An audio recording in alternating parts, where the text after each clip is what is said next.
दोस्तों नमस्कार। भारतीय राजनीतिक परिदृश्य में कुछ न कुछ होने वाला है। ऐसा कहा जा रहा है कि कुछ बहुत बड़ा परिवर्तन होने वाला है। ऐसा इसीलिए लोगों का कहना है क्योंकि दो तीन सूत्रों के द्वारा जो खबर आ रही है और उसको जब असेंबल करके एनालाइज किया जा रहा है तो पता चल रहा है कि 17 सितंबर के बाद भारत में कहीं न कहीं कुछ न कुछ ज़रूर होगा। और यह एक निष्कर्ष पर यह पहुंचा जा रहा है कि हो सकता है यह कहीं मध्यावधि चुनाव की आहट तो नहीं है, हो सकता है कोई बड़ी चीज़ नहीं है, क्योंकि जैसा राजनेताओं के भाषण के द्वारा कुछ ऐसे लोगों के द्वारा जो बहुत ही फॉरकास्ट करने में माहिर रहे हैं, ऐसे सूत्रों के द्वारा जो खबर जब निकलती है तो सही रूप में कहीं न कहीं हैमरिंग होती ही है। तो देख लें पहले हुआ है क्या। सबसे पहला हम लोग लें कि आज के परिदृश्य में भूपेश बघेल जी का एक स्टेटमेंट आता है। उनका कहना है कि कार्यकर्ता को संबोधित कर रहे थे कि भाई आप तैयार रहिए मध्यावधि चुनाव के लिए।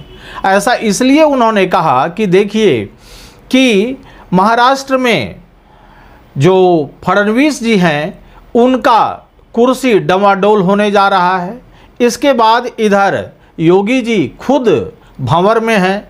अब कैसे भंवर में हैं ये तो हमारे भारतीय जनता पार्टी के लोग जाने या उनके द्वारा जो कृत्य किए गए हैं वे जाने, मैं उसमें नहीं जाऊंगा। सबसे पहले ये स्पष्ट पता करने की कोशिश करूंगा कि आखिर भूपेश बघेल जी को ये सब जो जानकारियां मिली तो इस पर उन्होंने जो निष्कर्ष निकाला कि हो सकता है कि मध्यावधि का चुनाव आने वाला हो। होता क्या है, देखिए निष्कर्ष कैसे निकल रहा है। निष्कर्ष इस प्रकार से निकल रहा है कि वहाँ पर यानी महाराष्ट्र में सही में फडणवीस जी संकट में हैं। उन पर बहुत ज़्यादा जोर दिया जा रहा है कि भाई स्थिति को संभालिए, लेकिन कैसे संभालेंगे। एक तरफ शिंदे जी हैं, दूसरे तरफ ये पवार जी हैं, तो ये सब को लेकर के चलना बड़ा मुश्किल हो रहा है फडणवीस जी को, क्योंकि अजीत पवार कोई ऐसे वैसे आदमी नहीं हैं जिनको कि संभाल लिया जाए। उनको संभालना बहुत टेढ़ी खीर है। और इधर शिंदे जी वह भी राजनीति के बहुत माहिर खिलाड़ी हो चुके हैं इन दिनों मुख्यमंत्री रहते हुए। तो ऐसी सारी चीज़ें ये हो रहा है कि हो सकता है कि महाराष्ट्र में भारतीय जनता पार्टी की हार हो जाए। उस स्थिति में फडणवीस की स्थिति क्या होगी। तो फडणवीस चाह रहे हैं कि वहाँ से अपने आप को किसी न किसी प्रकार से निकाल ले जाएं, लेकिन भारतीय जनता पार्टी की क्या स्थिति है वो तो भारतीय जनता पार्टी जाने। लेकिन अब दूसरे तरफ यदि हम लोग आते हैं यहाँ पर योगी जी के पास, योगी जी के पास क्या हुआ है जरा सा देखिए, ध्यान दीजिएगा। जब जेल से निकले थे अरविंद केजरीवाल तो उन्होंने साफ कहा था कि देखिए योगी जी की कुर्सी ये छीन लेंगे। सबसे पहले ये छीनेंगे योगी जी की कुर्सी, क्योंकि इन्हें मालूम है कि योगी जी का जो लाव लश्कर बढ़ रहा है उसको ये संभाल नहीं पा रहे हैं, उसको ये बर्दाश्त नहीं कर पा रहे हैं। तो इस प्रकार से और उन्होंने एक स्टेटमेंट और दिया था। उन्होंने दिया था कि ये जो वोट मांग रहे हैं कि ये मोदी की गारंटी के नाम पर जो वोट मांग रहे हैं, क्यों नहीं बीजेपी की गारंटी पर मांग रहे हैं, मोदी की गारंटी पर वोट मांग रहे हैं। इसलिए कि यदि जब वोट मिले तो उसको तुरंत शिफ्ट कर दिया जाए किसी गुजराती के कंधे पर, यानी अमित शाह के कंधे पर। हमारा जब 74-75 वर्ष पूर जाएगा इसके बाद पावर विल बी शिफ्टेड। तो ये सारी चीज़ें जो चल रही थी इसे हमारे दिल्ली के मुख्यमंत्री जी ने आराम से इसे क्या कर लिया था, भांप लिया था। और इसके बाद योगी जी को एकदम स्पष्ट कहा था कि आपको हटा दिया जाएगा, जैसे ही चुनाव का रिजल्ट निकलेगा आपको हटा दिया जाएगा। उस पर माने कार्य हुआ भी, इसमें दो राय नहीं है, बहुत कार्य हुआ, उस पर हटाने की भरसक कोशिश की गई। लेकिन इस बीच क्या हो गया कि आरएसएस का डंडा चल गया। आरएसएस का डंडा चलते ही ये लोग शांत हो गए। गुजराती जितने थे सब लोग शांत हो गए और उन्हें लगा कि अभी ये उचित मौका नहीं है जबकि योगी जी को माने छेड़ा जाए। तब उन्होंने दूसरा फंडा अपनाना शुरू किया। लेकिन अब इधर क्या हुआ, सुब्रमण्यम स्वामी जी का एक स्टेटमेंट आया। उन्होंने इस स्टेटमेंट में साफ कहा कि जिस प्रकार से, यानी जैसी करनी वैसी भरनी, जिस प्रकार से मोदी जी ने बड़े बड़े नेताओं को किनारे कर दिया, 75 वर्ष पूरने के बाद उन्हें मार्गदर्शक मंडल में भेजा, क्या ये मार्गदर्शक मंडल में नहीं जाएंगे? जरूर जाएंगे। और इसे भेजने वाले कौन होंगे? इसे भेजने वाले आरएसएस के नेता होंगे। आरएसएस के नेता इनसे बहुत क्षुब्ध हैं। इसीलिए जैसे ही इनका 75 वर्ष पूरेगा, यानी इस बार 17 सितंबर को इनका 74 वर्ष पूर्व के 75 वर्ष में एंट्री होगी, तो 74 वर्ष के बाद इनकी उल्टी गिनती स्टार्ट हो जाएगी। कैसा, ये किस प्रकार से? तो यह सुब्रमण्यम स्वामी का जो जोड़ तोड़ का जो परिणाम है उसके अनुसार से यह निकल करके आ रहा है कि इसके बाद अब उस स्थिति में ये नहीं रहेंगे। बात स्वाभाविक है, एक तो इन्हें 240 मिला है। अब ये मोदी की गारंटी वाली सरकार नहीं है, यह एनडीए की सरकार है, याद रखना चाहिए। तो एनडीए की सरकार में इनकी चलती नहीं है पूर्ण रूप से। जैसे पहले 10 वर्ष इन्होंने शासन चलाया एक डंके की चोट पर, वैसा अब इनमें वो कोई मादा नहीं है। अब इनकी कुछ कार्यशैली भी रही है, इनकी कार्यशैली के कारण भी इनका जो रिपुटेशन है वह जनता के बीच में धीरे धीरे कमतर होता चला जा रहा है। तो उन्होंने यही कहा सुब्रमण्यम स्वामी जी ने, और जो कहते हैं वैसा होता ही है, वे बहुत दूर के खिलाड़ी हैं, इनको मान के चलिए।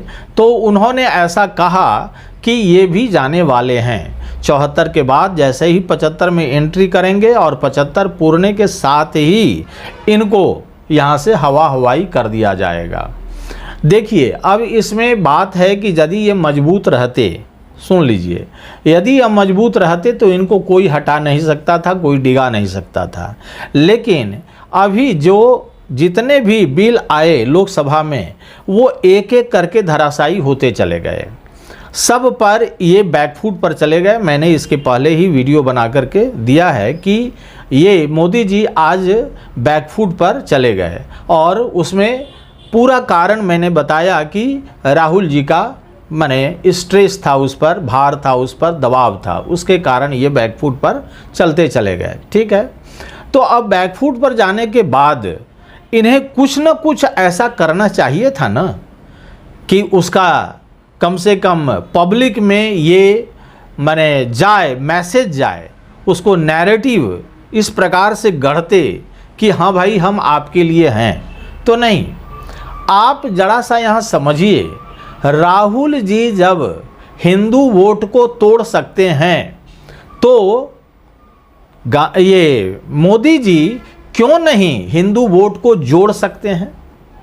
ये तो जोड़ने वाले हैं ना भाई, जोड़ना चाहिए ना। नहीं, कुछ नहीं, हिंदुओं के लिए क्या किया। आप कभी भी रिमोट एरिया में अपने लोगों को भेजते, जो हमारे दलित भाई बहन हैं उनको एक साथ हिंदू धर्म में लाने का प्रयास करते, क्या क्या उनकी असुविधाएं हैं, क्या क्या उनका डिमांड है, उसको मानते, उस पर कार्रवाई करते, सबको मिलाते।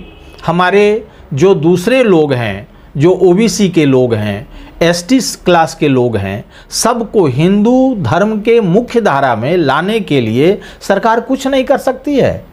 बहुत कुछ कर सकती है, लेकिन आपको है कि यह मोदी की गारंटी है, सेल्फ। तो सेल्फ जो है, तो सेल्फ गोल भी होता है, याद रखिएगा, है ना। तो सेल्फ गोल इस बार हो गया। आपको 240 पर जनता ने वार्निंग के साथ वहाँ पर खड़ा कर दिया है कि फिर वैसी गलती मत कीजिए। आप बुलाइए किसको, बोलिए कैसे कि यह भारतीय जनता पार्टी की गारंटी है, यह हिंदुओं के पार्टी की गारंटी है कि आप सभी हिंदुओं को हम एक करने जा रहे हैं। ऐसा यदि बोलते तो हो सकता था कि राहुल जी के बात का काट होता, लेकिन ऐसा तो कुछ भी नहीं। एक तरफ राहुल जी का जो कद है वह बढ़ता चला जा रहा है और आपका कद नीचे जा रहा है।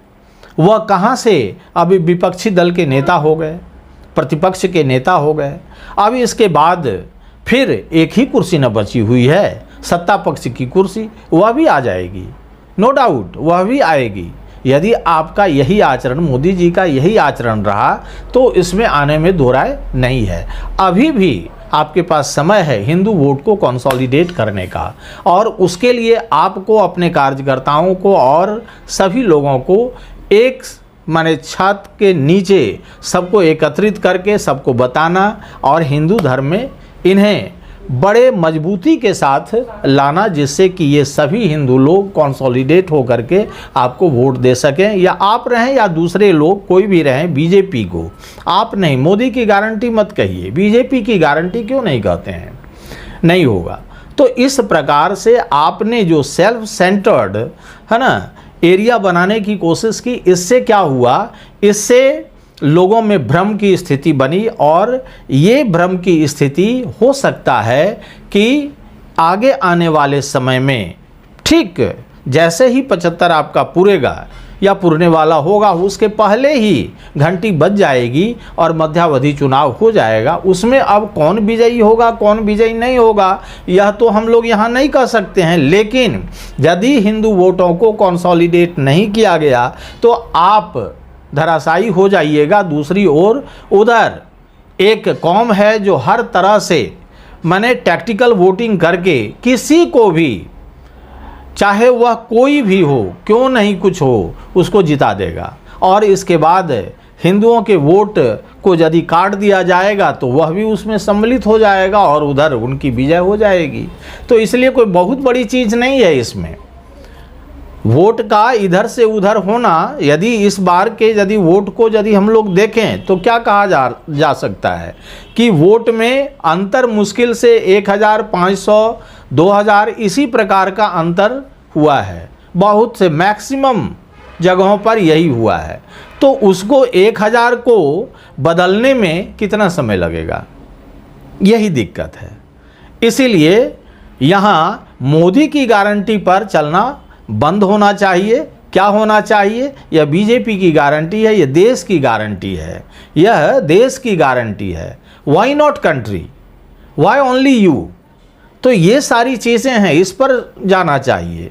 यह इस पर जाने से क्या हो जाता है कि देशभक्ति की भावना आती है, नेशनलिज्म की भावना आती है। एक आदमी के साथ नेशनलिज्म की भावना को नहीं जोड़ा जा सकता है। ये परिस्थितियां ऐसी हो जाएगी, ऐसी उलट जाएगी कि जिसमें हमें लगता है कि भारतीय राजनीति जरूर कुछ न कुछ करवट लेगी। तो इस वीडियो में इतना ही। यदि ये वीडियो आपको अच्छा लगे तो इसे लाइक करें, शेयर करें और कमेंट सेक्शन में जाकर अपनी राय मुझे जरूर दें, और इसे सब्सक्राइब करना भी ना भूलें। धन्यवाद।